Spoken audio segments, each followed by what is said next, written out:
le meurtre et des crimes sont commis dans l'adoration, dans la présence de Dieu.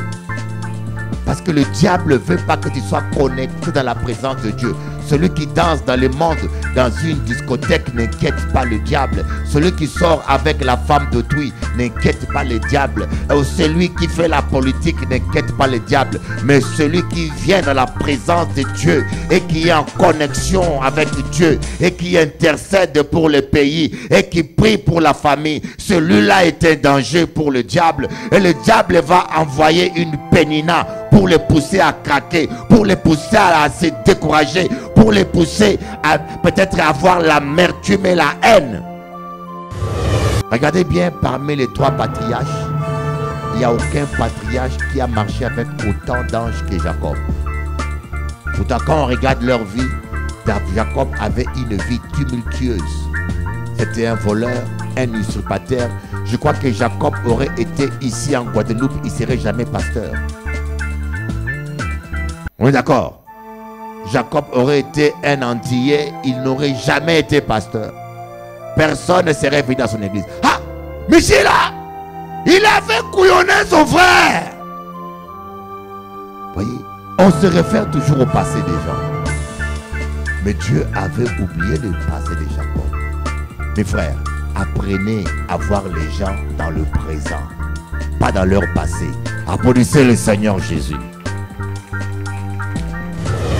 C'est l'impact ou l'influence de l'environnement.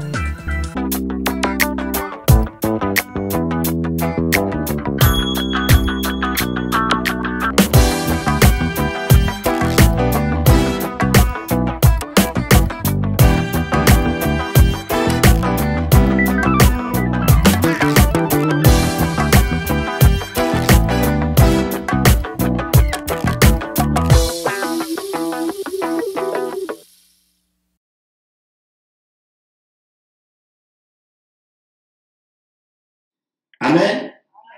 Il est bon Jésus. Vous gâtez. Et Seigneur bénit les Bastériens. Et les gens qui viennent de loin, des Bastères. Que Dieu vous bénisse.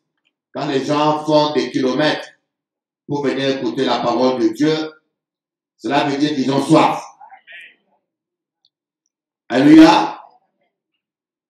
Et nous constatons que il y a de plus en plus de gens qui viennent que le dimanche. Alors que je ne pense pas que vous mangez une fois par semaine.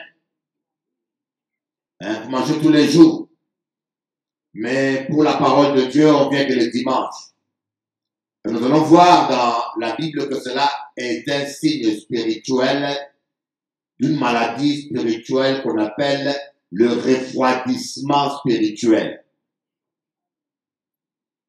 Beaucoup de chrétiens se refroidissent spirituellement. Et nous allons voir que c'est quelque chose qui est grave lorsqu'on se refroidit spirituellement. Lorsqu'on se refroidit spirituellement, lorsqu'on perd son premier amour, cela se voit par le manque d'engagement, par le manque de joie, par le manque de présence dans les cultes, et souvent par certains péchés que nous appelons le murmure. Les gens qui refroidissent spirituellement sont toujours en train de murmurer. Et quand c'est comme une viande.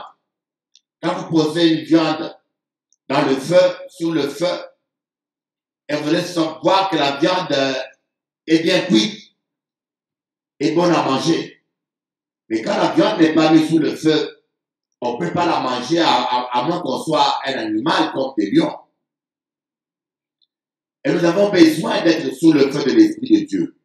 Nous avons besoin de la chaleur du Saint-Esprit. Et le feu du Saint-Esprit brûle la chair. Comme le feu du cuisinier brûle la viande, fait cuire la viande, le feu du Saint-Esprit brûle notre chair. Et toute notre susceptibilité, par exemple, tout ce qui est charnel disparaît. Plus vous permettez au feu de brûler votre chair, plus vous allez constater que les réactions charnelles vont commencer à disparaître. L'apôtre Paul dit, offrez-vous comme un sacrifice vivant et agréable à Dieu. Donc nous sommes des sacrifices vivants. Et on s'offre sur quel autel? L'autel céleste. Quand tu passes le temps de la présence de Dieu, le feu de Dieu brûle en toi et vous allez voir que la susceptibilité, la honte, la colère, l'agressivité, l'impulsivité, toutes ces choses, même la débauche, la convoitise, vont commencer à disparaître. C'est pour cela que je dis que les gens qui prient peu, cela se voit par leur comportement. Les gens qui prient peu, vous allez voir, ils sont très susceptibles. Les gens qui prient peu, ils sont très agressifs. C'est la raison même pour laquelle Jésus a dit, veillez et priez afin de ne pas tomber dans la tentation. Veillez et priez afin, pourquoi? Lorsque tu pries beaucoup, la chair et ses convoitises brûlent devant le feu de Dieu et vous allez voir que la convoitise, la colère, toutes ces œuvres de la chair vont commencer à s'éteindre et à disparaître dans votre vie. D'où une raison de plus, ma sœur Valérie, de prier tous les soirs et tous les matins. Alléluia. Tous les soirs et tous les matins, prier, prier, intercéder. Oh, il y a mille raisons. Moi, je passais tout l'après-midi dans la prière. J'ai prié surtout pour des cas difficiles. Prenez conscience qu'il y a des gens qui souffrent. Il y a des gens qui souffrent. Moi, j'ai des appels, vous savez, comme je passe à la télévision tous les jours. Je passe 2 heures à la télévision et tous les cas que les gens ont abandonnés et désespérés m'appellent. Et il y a des cas vraiment, quand les gens vous disent leur souffrance, vous allez vous rendre compte que c'est un luxe. Il y a beaucoup de chrétiens ici qui n'ont rien à faire que murmurer et se plaindre. Et non pas seulement ils n'ont pas de problèmes, ils sont en train d'empêcher le pasteur de prier pour ceux qui souffrent. Cet après-midi, j'étais en train de prier, une sœur se vient à m'écrire, je dis, écoutez ma sœur, je suis en train de prier, je n'ai pas le temps pour des histoires inutiles. Si tu ne peux pas prier pour les gens, laissez au moins l'homme de Dieu le faire. Est-ce que tout le monde est en jeûne aujourd'hui? Ça se voit par vos têtes. Ouais, vos têtes sont fatiguées. La sœur Sarah est peut-être fatiguée. Alléluia. On va lire Apocalypse chapitre 2. Apocalypse chapitre 2. Ah, je bénis cette sœur-là qui a cassé la chair. Elle a cassé la chair, maintenant je trouve cela plus joli. Alléluia. Gloire à Dieu, n'est-ce pas? Dieu, il sait pourquoi il permet toutes choses. Amen. Gloire à Dieu que cette sœur ait cassé la chair, mais pas la tête du frère créole. Oh, merci Seigneur. Je vais dire pour vous. Écrit à l'ange de l'église d'Éphèse. Voici ce que dit celui qui tient les 7 étoiles dans sa main droite, celui qui marche au milieu des 7 chandeliers d'or. Le verset 2. Je connais tes œuvres. Tu es choriste, tu chantes bien. Tu es intercesseur, Dieu le sait très bien. Tu es ancien pasteur Pierrot, Dieu le voit, ce que tu fais. Tu es frère créole, oui, bon, tu es côté créole ou bien même. Amen. Tu es bishop, oui, Dieu voit. Dieu te voisin, Dieu connaît tes œuvres. Voyez, des fois nous avons l'impression que Dieu ne connaît pas ce que nous faisons. Dieu connaît toutes choses. Je connais tes œuvres, je connais ton travail et ta persévérance. C'est bien tout ça. Hein? D'ailleurs, il y a très peu qui persévèrent. Mais ici, les chrétiens d'Éphèse étaient des chrétiens persévérants. Pour persévérer, il faut être fort. Il faut percer les verres pour persévérer.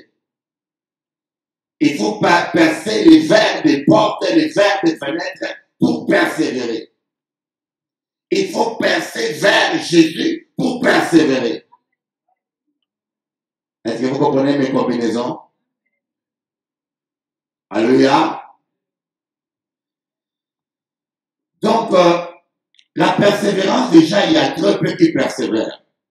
Par exemple, la sœur Marilyn qui a quitté Moult jusqu'ici pour suivre le culte. Voilà une sœur qui persévère. Elle perce toutes les vers.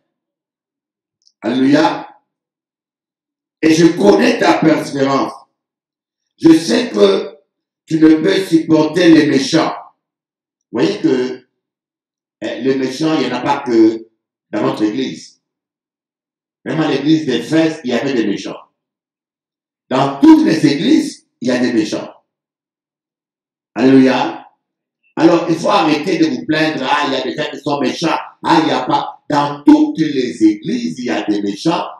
Et dans toutes les églises, le diable envoie ses espions, ses enfants, ses instruments qui viennent dans l'église et qui se présentent comme des frères et sœurs, mais qui ont un seul but, décourager et désorganiser l'église.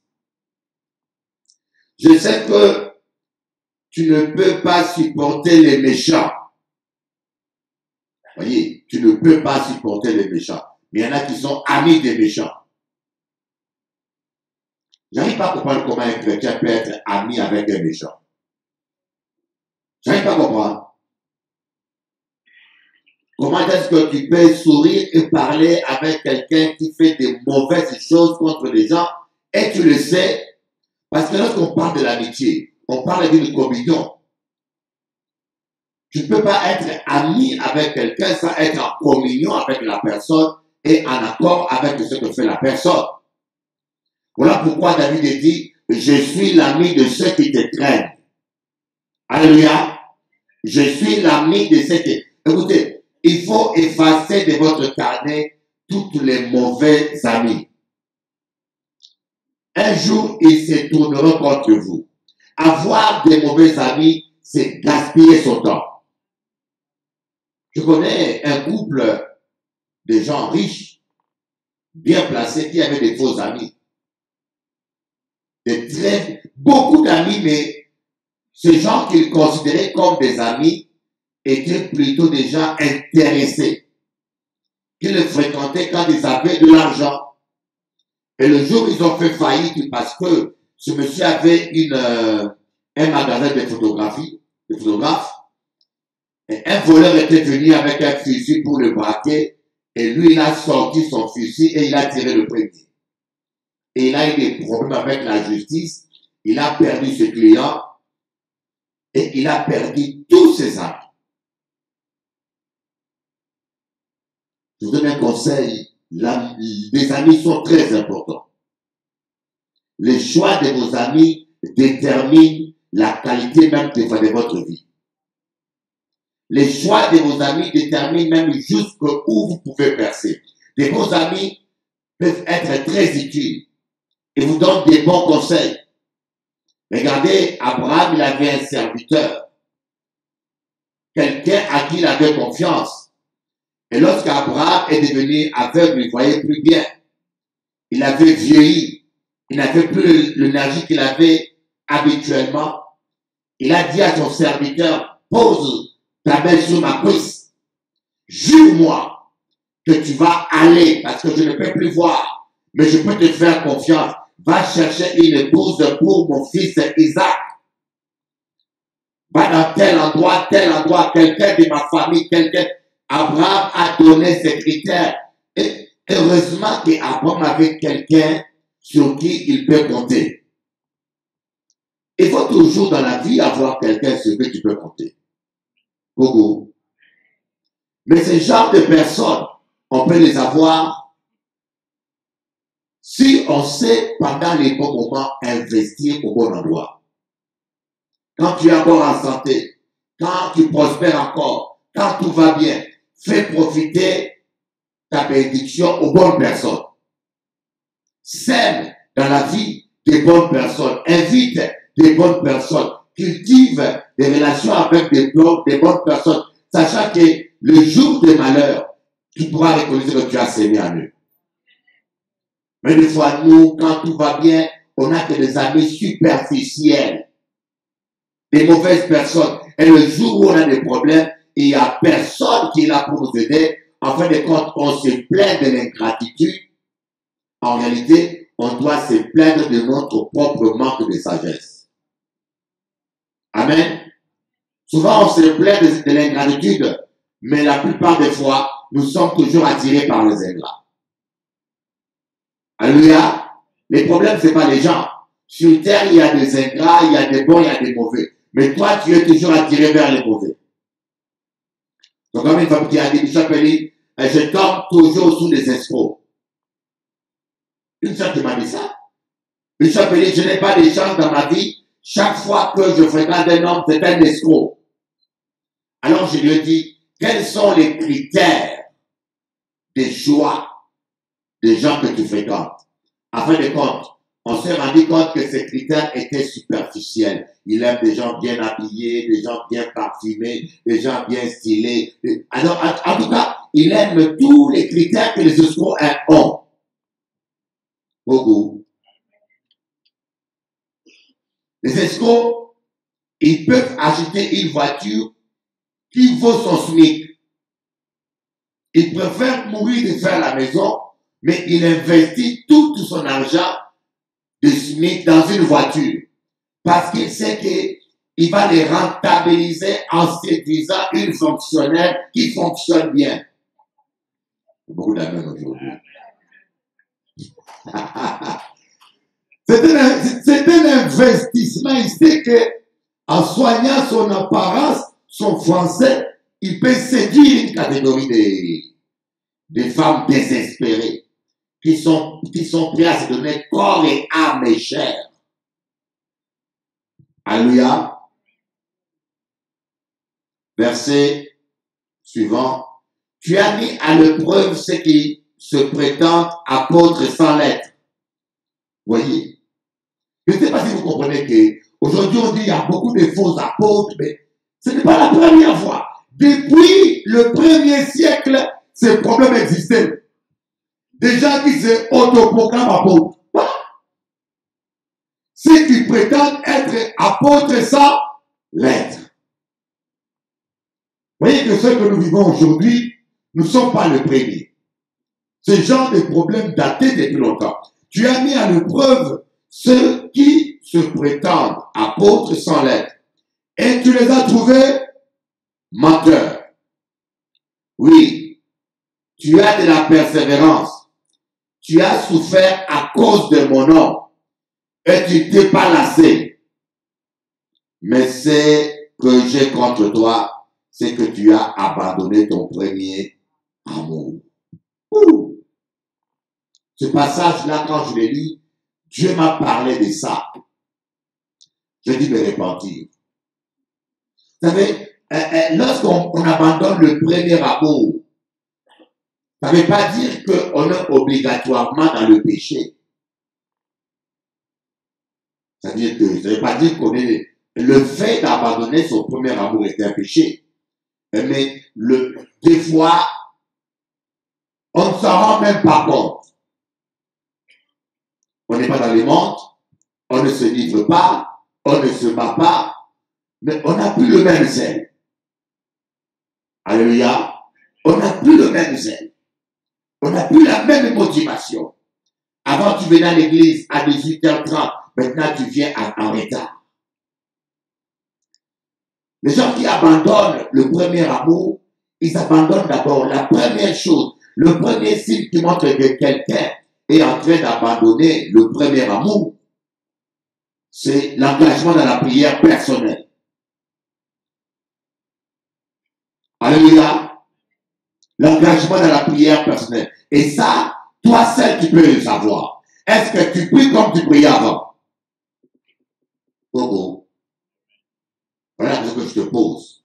Quand tu étais converti, quand tu étais encore jeune dans la foi, est-ce que tu continues à prier comme tu priais avant? Est-ce que tu continues à jeûner comme tu jeûnais avant? Ou bien tu as un peu lâché le pied? Et vous savez que, d'après la Bible, nous devons croître en toutes choses. Jésus avait, on dit que Jésus croissait en sagesse, en stature et, je crois, en puissance. Il y avait 3 dimensions. On doit croître. La croissance ne doit pas être simplement dans les fonctions. On te connaissait comme simple chrétien, maintenant tu es diacre. Non, là c'est, tu as eu la croissance dans le service. Tu dois aussi avoir la croissance dans la puissance. Tu dois aussi avoir la croissance dans les finances. Tu dois avoir la croissance dans ta santé. Amen. On doit croître en toutes choses. L'amour que tu as pour le Seigneur doit aussi croître. Amen. Beaucoup de gens grandissent en tout. Ils grandissent financièrement. Ils sont bénis. Ils grandissent dans le ministère. Le ministère a grandi. Ils grandissent dans la connaissance. Ils connaissent plus la Bible. Et ils prêchent de mieux en mieux. Mais lorsqu'on commence à voir l'amour qu'ils avaient pour Dieu, ils n'ont plus le même amour. Et cette maladie, le refroidissement spirituel, ça touche beaucoup les anciens chrétiens, pas les nouveaux chrétiens. Les jeunes chrétiens, quand ils viennent, ils sont enthousiastes, ils ont le feu, ils ont envie de prêcher partout, de témoigner Jésus-Christ partout. Mais ce sont les anciens qui perdent le premier amour. Et qu'est-ce qui nous fait perdre le premier amour? La première chose, ce sont les échecs. Lorsqu'on commence à échouer les premiers échecs, qu'est-ce qui nous fait refroidir, perdre le premier amour? Les tribulations, les soucis de ce monde. Rappelez-vous de la parabole du semeur. Il y a des graines qui sont tombées sur un endroit où il y a des épines. D'autres graines qui sont tombées sur des terres rocailleuses. Ici, Jésus-Christ parle de tribulation. Il parle des soucis de ce monde. Quand on vient à l'église, on a la joie de connaître Dieu. On a la joie d'avoir été guéri ou délivré. Mais une fois qu'on intègre l'église, on commence à se rendre compte que les gens ne sont pas aussi bons qu'on pensait. Une fois qu'on commence à vivre dans l'église, on commence à rencontrer les premières oppositions. On commence à découvrir certaines hypocrisies. Et c'est là où beaucoup sont découragés.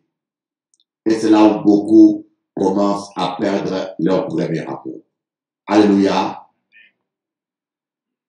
Mais c'est terrible ce passage. Si on va, mais pourtant la personne continue à persévérer. Ça, c'est l'un des péchés le plus vicieux. La personne continue à prier. La personne continue à prêcher. La personne continue même à évangéliser. Mais devant Dieu, il lui faut la repentance. Sinon, il ira en enfer. Amen. Dieu à ton voisin. Attention.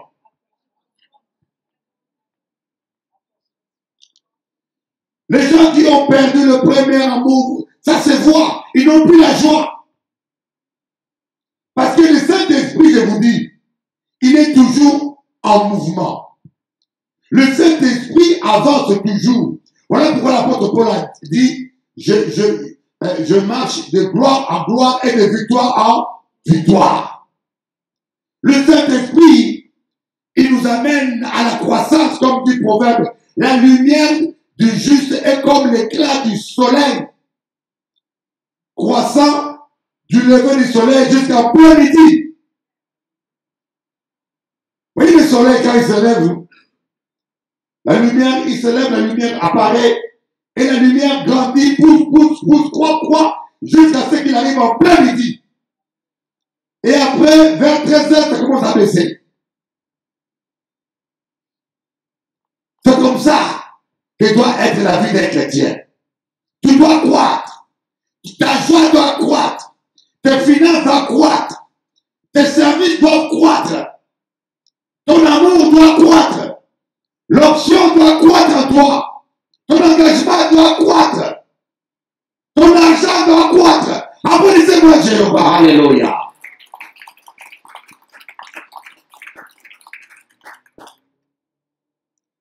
Je sais qu'il y a beaucoup ici. Ça fait 10 ans, 15 ans que tu es là. Donc, tu as de la persévérance. Et Jésus te dit, je connais ta persévérance. Malgré tout craquant qu'on a fait sur toi, tu es toujours là. Ah, je connais ta persévérance. Mais je sais que je contre toi, tu as perdu ton premier. Je connais ton travail, tu balayes toujours l'église. Tu fais toujours les annonces pasteur Pierrot. Bogo. Tu fais toujours la sainte. Maman Bouko, tu chantes toujours bien. Je connais ton travail. Dieu connaît tout notre travail. On peut même persévérer, il le voit. On n'aime pas les faux apôtres, n'est-ce pas? Tous ces charlatans-là qui font des bêtises aujourd'hui. On se rend compte que ces gens-là ont existé depuis le début de l'église. Parce que j'ai entendu des gens qui disent, je n'ai plus envie de prier. Parce qu'ils ont vécu un scandale quelque part. Parce qu'ils ont été dans une église et ils ont fait avoir. Ou bien ils ont constaté que le pasteur était un escroc. Coco. Il dit, ah c'est ça. Donc, bon Dieu n'a pas exister. Ah bon, parce qu'un pasteur est escroc, donc bon Dieu n'a pas exister. Alléluia. Ici en Guadeloupe, j'en connais plein, hein, pasteurs escrocs qui passent à la télévision. En Martinique, je connais même que moi j'appelle même pas pasteurs de voyous. Des sorciers. Parce que quand un homme se dit prophète, et dit à une femme, il faut qu'on aille au lit afin que je te transmette l'onction. Ça, c'est des blasphèmes. Des gens comme ça, je ne peux pas les saluer. Ah non, des gens comme ça, je ne peux pas saluer.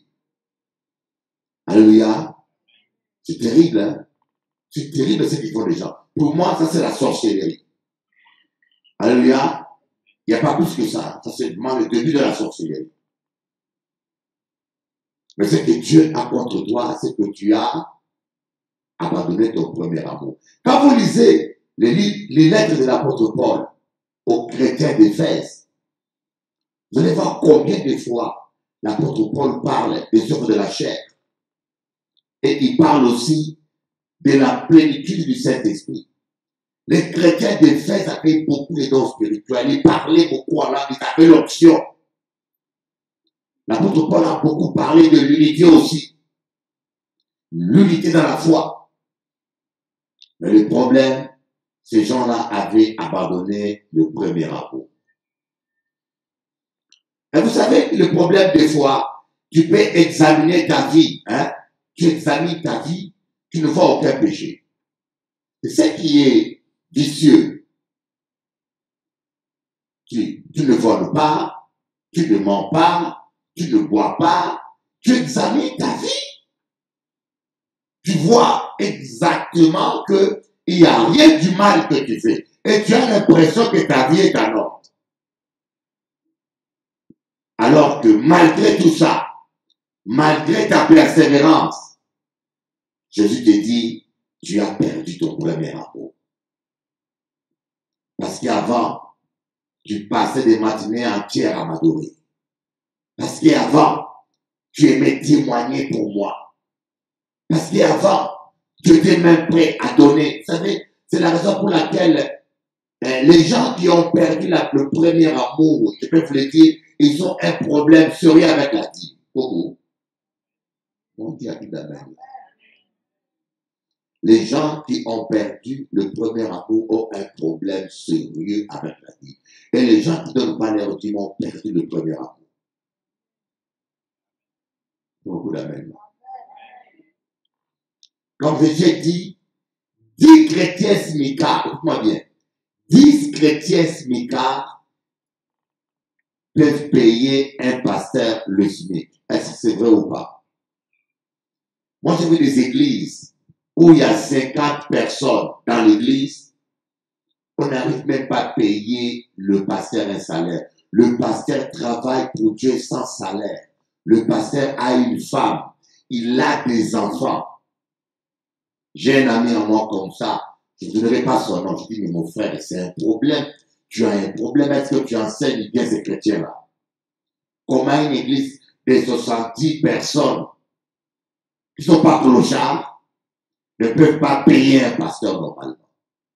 Parce que les chrétiens, des fois, qui ont perdu leur premier amour, vous n'avez pas la joie de donner. Les gens qui ont l'amour de Dieu, ils donnent avec joie. Le Seigneur aime celui qui donne avec joie. Parce qu'ils aiment le Seigneur. Dieu est leur passion. Et la Bible dit, fais de l'Éternel tes délices, il t'accordera ce que ton cœur désire.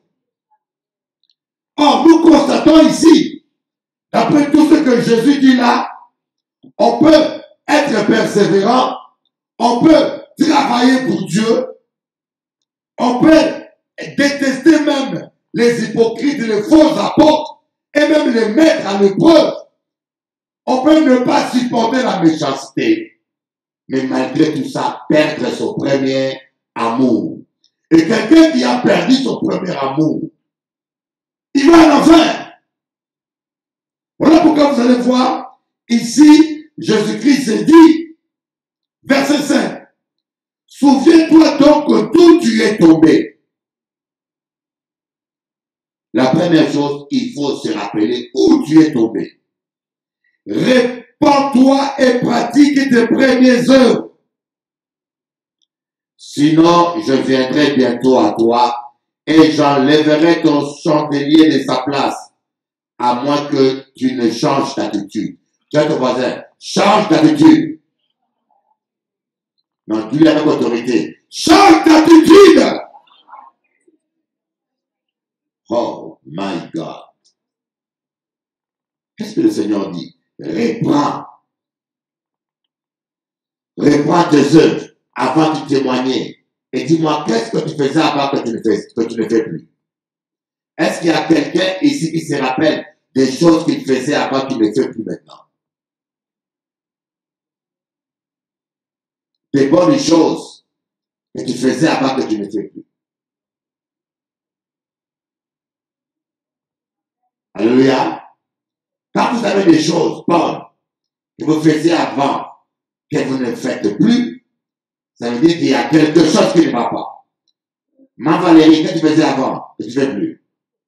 Tu mangeais le colombo. Tu mangeais le colombo à midi et à minuit. Frère Edgar, qu'est-ce que tu faisais avant que tu ne fais plus? Hein? Ah, tu fumes, mais tu peux pas fumer. C'est une bonne chose que tu as abandonné. Voyez, les mauvaises œuvres, on doit les abandonner. Mais les bonnes, il ne faut jamais les abandonner. Amen. Faisons attention, frères et sœurs, de ne pas perdre les bonnes habitudes. Nous devons changer l'attitude. Un exemple, des fois, on aidait les gens. Quand tu roules en voiture, tu vois quelqu'un marcher à pied, tu le ramassais et tu l'amenais. Des fois, on allait déposer les gens. Ce sont des petites choses, des fois, que nous faisons, que nous considérons comme des petites choses. Mais devant Dieu, cela a de la valeur. Voilà pourquoi l'apôtre Paul dit, ne vous lassez pas de faire le bien, car nous récolterons au temps convenable. Ne vous lassez pas. Des fois, on se lasse à cause des ingrats. Je connais une sœur.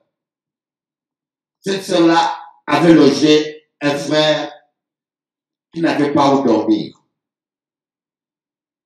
Elle a logé dans sa maison. Mais après, ce frère a été ingrat. Ce frère s'est mal comporté. Et cette sœur était fâchée. Elle s'est dit, plus jamais elle va loger les gens. Plus jamais elle va exercer l'hospitalité. Mais la Bible dit exercer l'hospitalité. Il faut vous dire que votre récompense viendra de Dieu et pas de l'homme. Dans tout ce que vous faites, même dans l'église, Maman Marcella, Satan mêlé, il crée 3 oui tombe à. Amen. Dans tout ce que nous faisons pour Dieu, écoutez un conseil, ne vous attendez à rien d'un homme.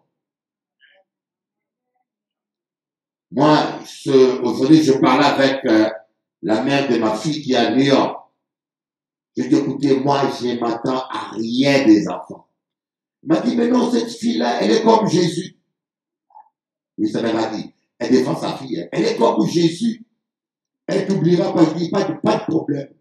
Elle n'oubliera pas, mais moi, je préfère me compter sur personne. J'aide mes enfants avec mon cœur impointé. J'aide mes enfants au-delà même de mes possibilités. Je sacrifie mes projets immobiliers pour aider mes enfants dans leurs études.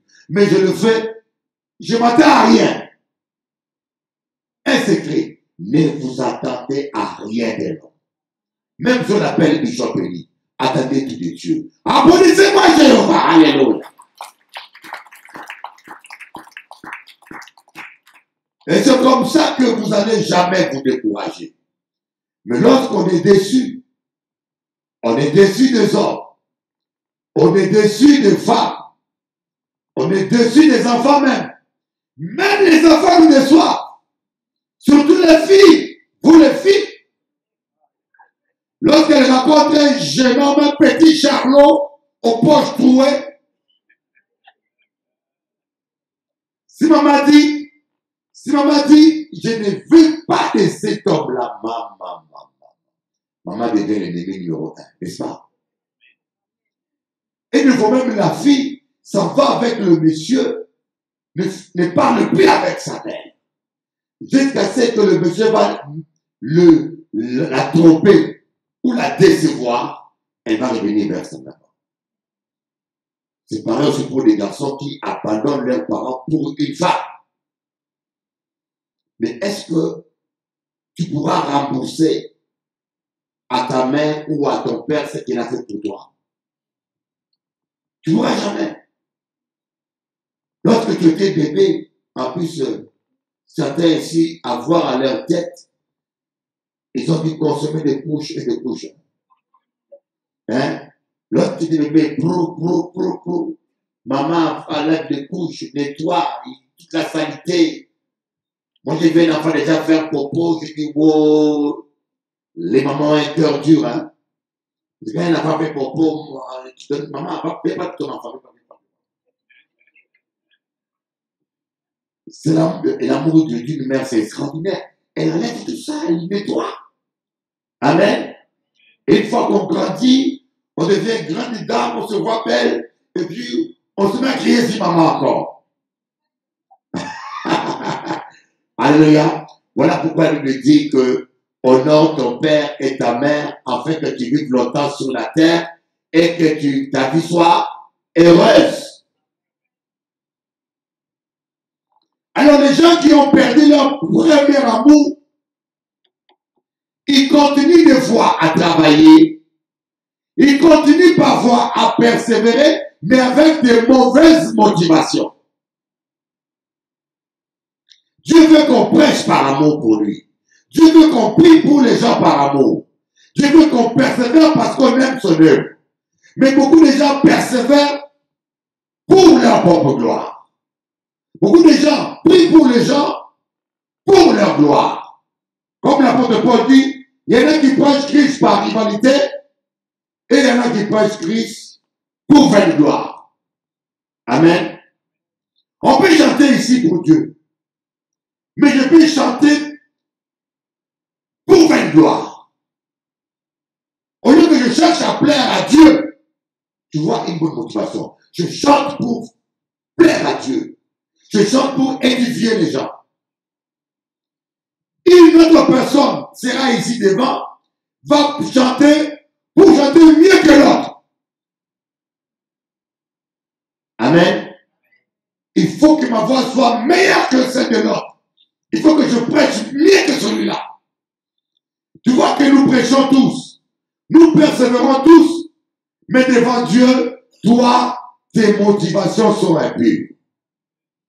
Est-ce que dans ce que tu fais, tu le fais avec des motivations pures ou avec des motivations impures? Alléluia. Quelles sont les motivations qui te poussent à faire tout ce que tu fais? Ce soir, on doit venir dans la présence de Dieu pour dire, Seigneur, je te demande pardon. Et je voulais vraiment demander, est-ce qu'il y a des gens ici qui prient moins comme ils priaient avant? Je sais qu'il y en a beaucoup ici. Il y en a beaucoup. J'en suis sûr, si on est honnête, c'est au moins 80%. C'est-à-dire que, est-ce qu'il y a des gens ici qui ne prient pas comme ils priaient avant? C'est-à-dire qu'avant tu priais 2 heures, maintenant tu pries 1h30, 1h45. Qui est ici? Mais vous savez, quand vous ne levez pas les mains, vous péchez devant Dieu. C'est un péché. Il y a toi, oui, d'abord qui? Moi, beaucoup, lève ta main. Il y en a beaucoup ici. Moi, je suis. Tu pries toujours pareil qu'avant, ou tu es un peu baissé. Hein? Comme avant. Ça grave.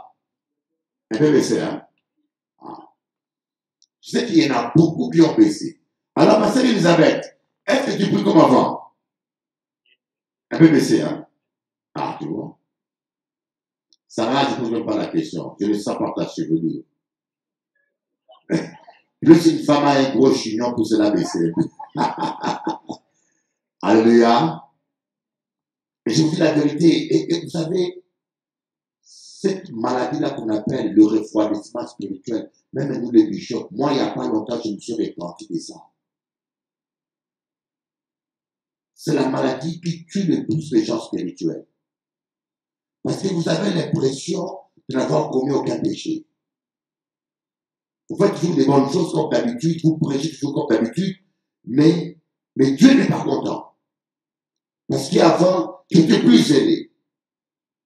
Moi, c'est avec tous les problèmes de la vie quotidienne. Avant, j'avais une vision missionnaire différente, plus grande. Mais maintenant, j'ai une vision réaliste. J'ai commencé à faire le juste nécessaire. Alléluia. Mais avant, j'avais un rêve. Je dis, toute l'Amérique latine, toute la France, toute l'Afrique pour Jésus. J'ai rêvé de demander à Dieu tout ça. Maintenant, je dis, Seigneur, bon, j'ai grandi, la Guadeloupe me suffit, et puis Paris, c'est bon, je m'arrête là. Mais Dieu veut que tu gardes le même amour. Tu n'es pas vieux. Et arrête de penser que tu es vieille ou que tu es vieux. Il y en a beaucoup. Aujourd'hui, là, je viens de payer mon billet de train, mon billet de bateau. Je dis, Seigneur, je m'offre comme un sacrifice vivant. J'ai des mal de mer. Mais comme les billets coûtent cher maintenant, un billet coûte 300 € maintenant. Guadeloupe, Martinique, il dit non, il ne faut pas donner de l'argent au diable. Imaginez-vous, 300 € un billet, Guadeloupe, Martinique. À la fin du mois, il y a 4 dimanches, ça fait combien? 120 €. Maintenant, je veux qu'il y a des bateaux. Hein? Voilà. Il y a des bateaux qui quittent Guadeloupe à 14 h le dimanche. Il arrive à Martinique à 18 h 30. Et le lundi, il revient à 9h, il arrive ici à 13h30. Et aujourd'hui, je dis, je vais payer ça. Il m'a dit, mais Bishop Eli, tu es un homme de Dieu. Tu nous appelles à l'excellence. Il dit, un homme de Dieu doit souffrir pour Dieu. Amen. Je vois qu'un homme de Dieu, c'est grosse voiture, première classe à deux. Non. Moi, je dis, j'ai besoin de montrer l'exemple à tous les gens qui veulent servir Dieu. Je veux leur montrer l'exemple que servir Dieu, c'est accepter de souffrir pour Dieu. Et je vous dis que j'ai des mots de mer, mais je vais avaler 2, 3 comprimés. Normalement, il faut prendre un, moi je prends les doubles. Pour être sûr que ça ne rate pas. Amen. Je dis à un pasteur, quand je sens que ma chair souffre pour l'œuvre de Dieu, j'ai une joie spirituelle très grande. Rappelez-vous, lorsque les disciples étaient chicotés, ils étaient contents d'avoir souffert pour Jésus. Ils disent, moi je vais sentir que mon corps pleure pour l'évangile.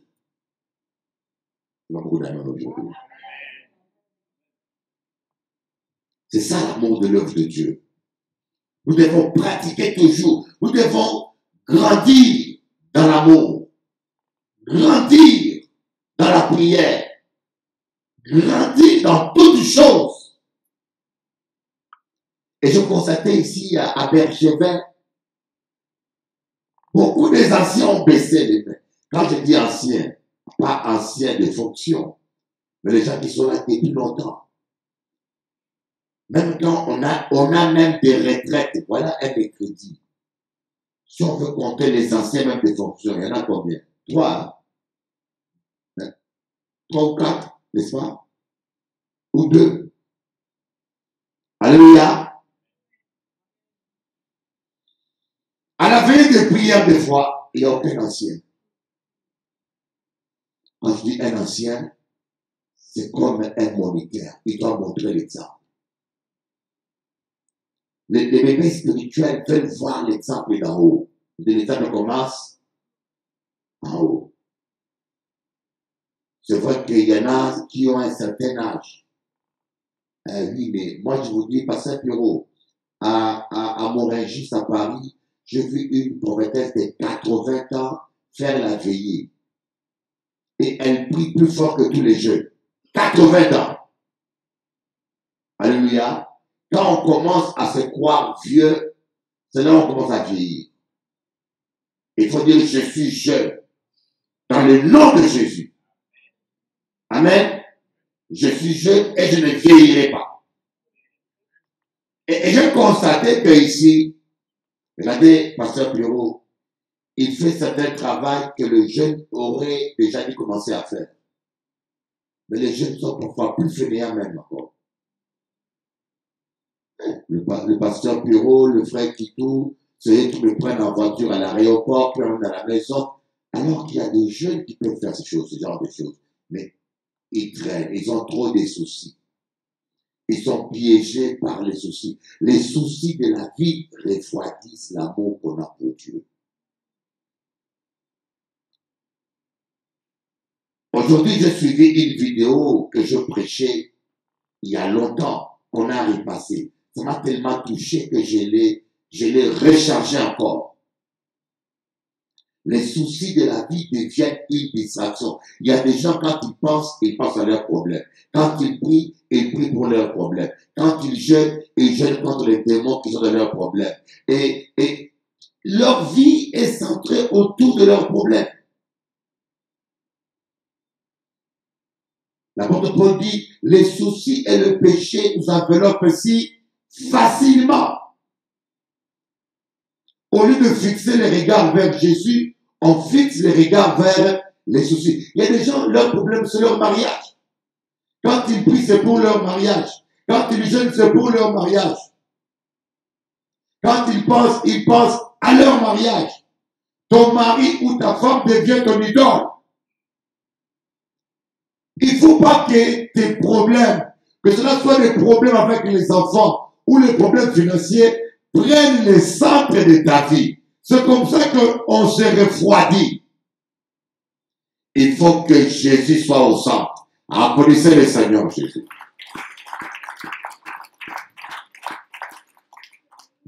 Dieu nous a placés ici-bas pour faire de nous des adorateurs. Tu as été créé pour adorer Dieu. Dieu te voisin, adore Dieu. Mais les gens qui ont perdu le premier amour n'adorent plus Dieu. Elle se réveille le matin. Satan, tu es lié. Satan, des finances, tu es lié. Toi, voleur, donne-moi mon argent. Marie, tu viens maintenant au nom de Jésus.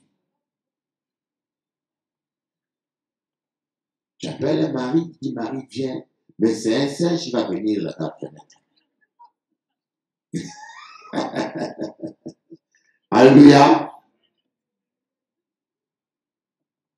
Donc tu vois que même la vie de prière tourne autour des besoins charnels.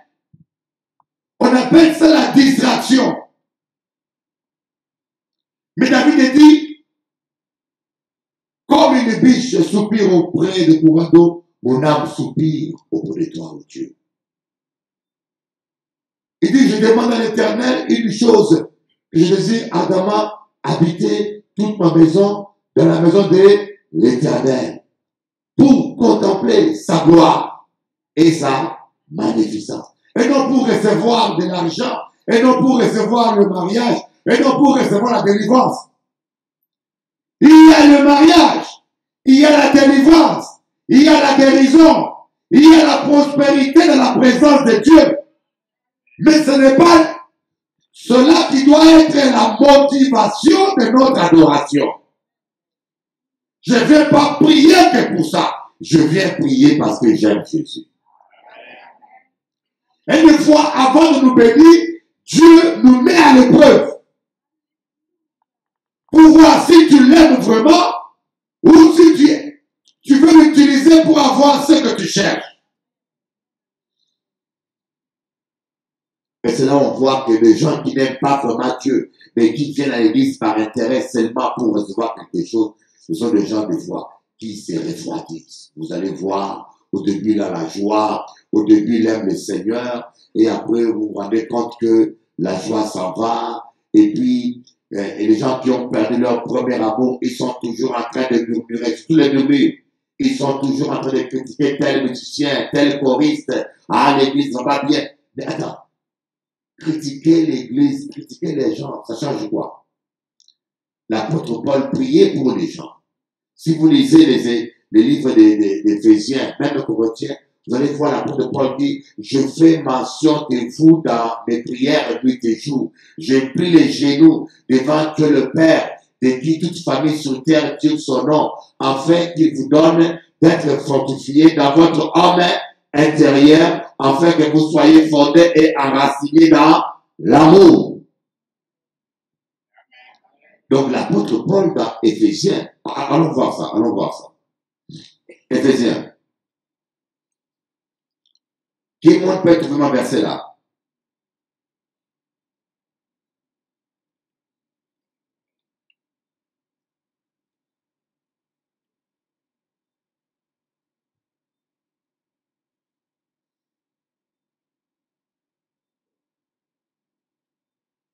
On commence d'abord dans Éphésiens chapitre 1, verset 15. Regardez.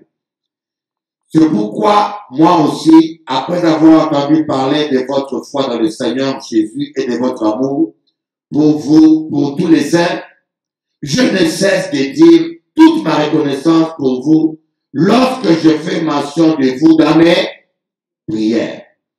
Je prie que le Dieu de notre Seigneur Jésus-Christ, le Père de gloire, vous donne un esprit de révélation et de sagesse qui vous le fasse connaître.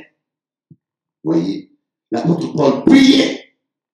Il faisait mention des chrétiens dans ses prières. Il ne critiquait pas les gens. Il ne se plaignait pas, mais il priait. Parce qu'il savait que la prière changeait les gens. Parce qu'il savait que la prière faisait croître les gens. Quand vous êtes un intercesseur, vous êtes une choriste, vous êtes un ancien, un pasteur, priez pour les boiteux. Priez pour les chrétiens qui boitent. Priez pour vos enfants. Tu vois quelqu'un ou un pasteur qui est affaibli. Prie pour lui. Mais au lieu de prier, parfois nous nous critiquons. Et la critique, ça n'apporte rien, ça n'arrange rien. C'est la prière qui change quelque chose. Amen. On va voir maintenant.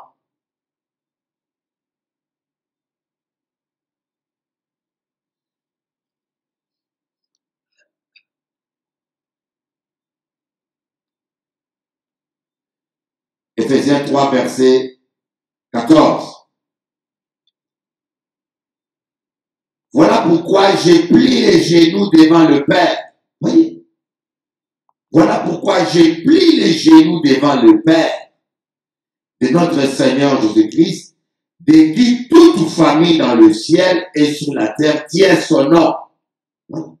Je prie qu'il vous donne, conformément à la richesse de sa gloire, d'être puissamment fortifié par son esprit dans votre être intérieur, de sorte que le Christ habite dans votre cœur par la foi. Je prie que vous soyez enracinés et fondés dans l'amour, pour être capable de comprendre avec tous les saints. Amen. Je prie. Donc l'apôtre Paul, ce n'était pas ce genre de personnes qui se plaignaient, ah, il n'y a pas l'amour, ah, les chrétiens sont mauvais, ah, les gens n'ont pas changé, ah, les gens sont hypocrites, ah. Les gens qui sont tout le temps en train de se plaindre, ce sont des gens qui ont refroidi, qui n'ont rien compris sur la puissance de la prière. L'apôtre Paul priait. Il a dit, bon, les chrétiens d'Éphèse manquent d'amour. Ils ne sont pas enracinés et fondés dans l'amour. Alors, je préfère ne pas les critiquer. Je vais prier maintenant que Dieu fasse grâce pour qu'ils soient fondés et enracinés dans l'amour. Ton mari n'a pas d'amour. Prie que Dieu touche son cœur pour qu'il ait d'amour. Amen. Quelqu'un vit dans le péché. Prie pour que Dieu puisse te convaincre et qu'il abandonne le péché. La prière, c'est la solution à tous nos problèmes. Mais les gens qui ont abandonné le premier amour ne prient pas. Ils passent leur temps à se plaindre. Un tel a dit, ah, un tel ancien, ah, les anciens ne prient pas. Ah, on est toujours en train de se plaindre, de se plaindre, de se plaindre. Et tous ceux qui t'entendent te plaindre, ils sont découragés. Les plaintes et les murmures n'édifient personne. Alléluia. Nous allons prier, on va se lever pour prier, pour dire, Seigneur, je vais retrouver mon premier amour que j'avais pour toi. Alléluia.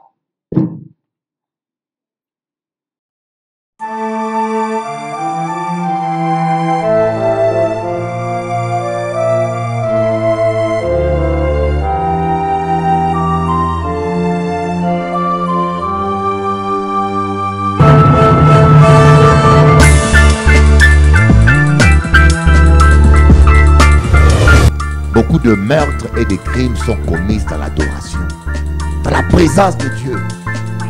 Parce que le diable ne veut pas que tu sois connecté dans la présence de Dieu.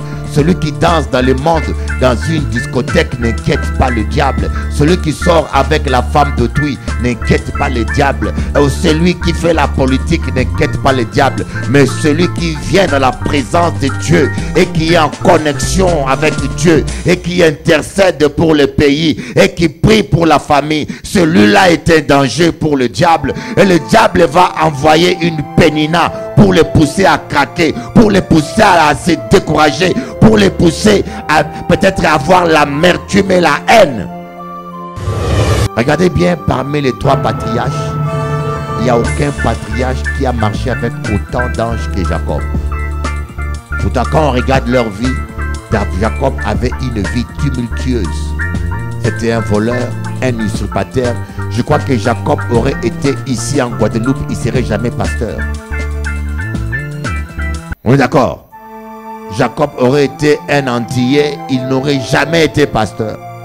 Personne ne serait venu dans son église. Ah, Michel là, il avait couillonné son frère.